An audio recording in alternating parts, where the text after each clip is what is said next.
माननीय अध्यक्ष की व्यवस्था अंतिम व्यवस्था होती है। बोलिए मंत्री जी, आप बोलते जाओ। आप बोलते रहो। अध्यक्ष महोदय, क्योंकि मेरा कान खुला हुआ है तो ये डिस्टर्ब हो रहा है मुझे।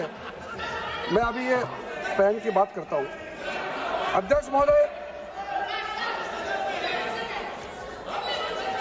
महोदय, ये वक्फ बोर्ड का जो काम है, ये बेसिकली वक्फ प्रॉपर्टी को जो संभालने वाले मुतावली और जो वक्फ प्रॉपर्टी को व्यवस्था करते हैं उसको संचालित करने के लिए ये गवर्नेंस का, सुपरविजन का एक प्रावधान है। किसी भी तरीके से वक्फ बोर्ड वक्फ प्रॉपर्टी को मैनेज नहीं करता है। वक्फ बोर्ड वक्फ प्रॉपर्टी मैनेजमेंट में हस्तक्षेप नहीं करता है। आप साफ साफ सुन लीजिए, अगर इसके पास तर्क नहीं है तो इस तरह यहां डिस्टर्ब करके बहस का स्तर को गिराने से कोई फायदा नहीं है सर। ये कोई तरीका नहीं है सर। बोलते जाओ सर।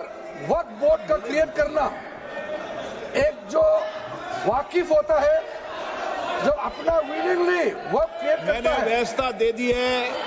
आप जब समय हो तो बोले नो, प्लीज बैठिए। ये तरीका ठीक नहीं है आपका। बैठिए आप। नो, बैठिए।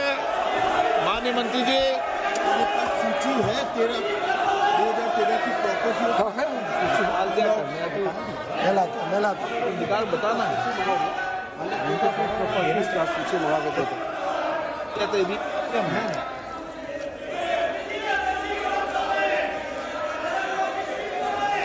अध्यक्ष महोदय, सबको बोलने का मौका मिलने वाले हैं तो कम से कम बात को शांति से सुनने के बाद आप अपना बात रखिए।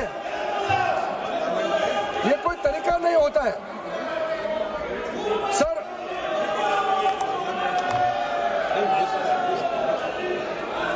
अध्यक्ष महोदय, ये जो उन्होंने गुमराह करने का कोशिश किया गया है, ये मैं कुछ केसेस आपको बताना चाहता हूं सर।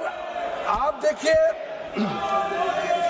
आर्टिकल 25(1) क्या कहता है, संविधान का अनुच्छेद आर्टिकल 25(1) कहता है, subject to public order, morality and health and to the other provisions of this part, all the persons are equally entitled to freedom of conscience and the right freely to profess, practice and propagate religion. Sir, government किसी भी धार्मिक व्यवस्था को, किसी भी religious institution, कोई धार्मिक काम में हस्तक्षेप करने नहीं जा रहा है। ना ही वक्फ बोर्ड किसी धार्मिक स्थल की व्यवस्था में कोई भी तरीके से हाथ डालने का प्रावधान है, बिल्कुल नहीं है सर। आप अगर हम कोई नमाज, सर ये क्या झूठ बोल रहे हैं? ये कॉन्स्टिट्यूशन, हम कॉन्स्टिट्यूशन का प्रावधान पढ़ रहे हैं फिर भी झूठ बोल रहे हैं। ये कॉन्स्टिट्यूशन को नहीं मानते हैं सर। किसी मस्जिद का मैनेजमेंट को हम हस्तक्षेप करने का कोई इसमें प्रावधान नहीं लिया जा रहा है। एक मिनट माननीय सदस्य, आप भारत की संसद में बैठे हो, गरिमा मर्यादा बनाए रखो। बैठे बैठे टिप्पणी मत करो। हाँ, आपको जब मौका मिलेगा आप अपनी बात कहना। बैठे बैठे टिप्पणी नहीं कर सकते। ये संसद की मर्यादा नहीं है। ऐसे नहीं चलेगा सदन। सदन व्यवस्था नियम से चलेगा। किसी भी व्यक्ति को बैठे बैठे कोई भी सदस्य जो बोल रहा हो उसके बीच में टिप्पणी करने का अधिकार नहीं है। माननीय मंत्री जी। अध्यक्ष महोदय जी, ये वक्फ बोर्ड का जो प्रावधान किसी मस्जिद, किसी मंदिर, किसी धार्मिक स्थल का व्यवस्था का कोई लेना देना नहीं है। ये सिंपली एक प्रॉपर्टी का मैनेजमेंट का विषय है। कोई मुसलमान अपना ज़कात देता है, फितरा देता है, उसको हम पूछने वाला कौन होते हैं? ये आपका धार्मिक भावना से जुड़े हुए चीज है, उसमें सरकार का कोई लेना देना नहीं है। लेकिन ये वक्फ प्रॉपर्टी का मामला है, लेकिन वक्फ प्रॉपर्टी का मैनेजमेंट करता है, मुतवालिज करता है। ये आपको इतना बेसिक ये फर्क जो है अगर समझ में नहीं आते या जानबूझ करके आप नहीं समझना चाहते हैं तो मेरा पास इसका कोई इलाज नहीं है। अध्यक्ष महोदय जी, ये आपके माध्यम से मैं फिर से कहना चाहता हूं कि ये सर क्या ये ऐसा बहस नहीं होता है जी। आप लोग का तर्क रखने का समय में बोलिए, ये बीच में कमेंट पास करने से सर हमारा पॉइंट का फ्लो भी बिगड़ता है और आवाज भी ठीक नहीं हो, अब आवाज भी ठीक से नहीं जाएगा। आप क्या चीज को जवाब देंगे सर? इसमें मैं कई ऐसे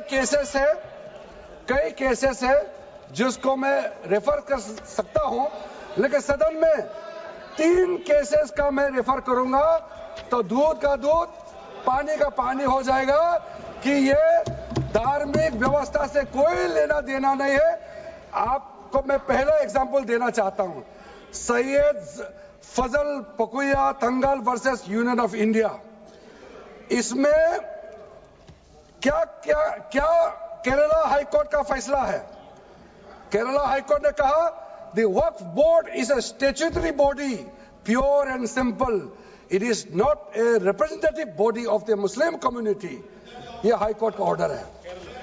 उसके बाद इलाहाबाद हाईकोर्ट का ऑर्डर भी सुन लीजिए, Hafiz Mohammad Zafar Ahmad versus UP central Sunni board of Waqf का जजमेंट सुन लीजिए। A mutawalli's right is purely a right of management of the property and is not a proprietary right. The duties of a mutawalli are purely of a secular character. His duties are not of a religious character. इतना clear cut ruling है। तीसरा, तिलकायत श्री गोविंद लाल जी महाराज versus state of Rajasthan. इसमें high court ने क्या कहा, supreme court ने क्या कहा, right to manage the properties of the temple. अब देखिए मंदिर का भी इसमें एग्जांपल लिया गया है। Right to manage the properties of the temple is purely a secular matter and can not be regarded as a religious practice. Properties of temple नहीं, टेम्पल का जो प्रॉपर्टी है। उसी प्रकार से आप बार बार कहना कि मुसलमानों का अधिकार में गैर मुसलमान कैसे आ रहा है, ये तर्क ही नहीं बनता है। आप ये आज से ये बात बोलने के लिए बंद कीजिए।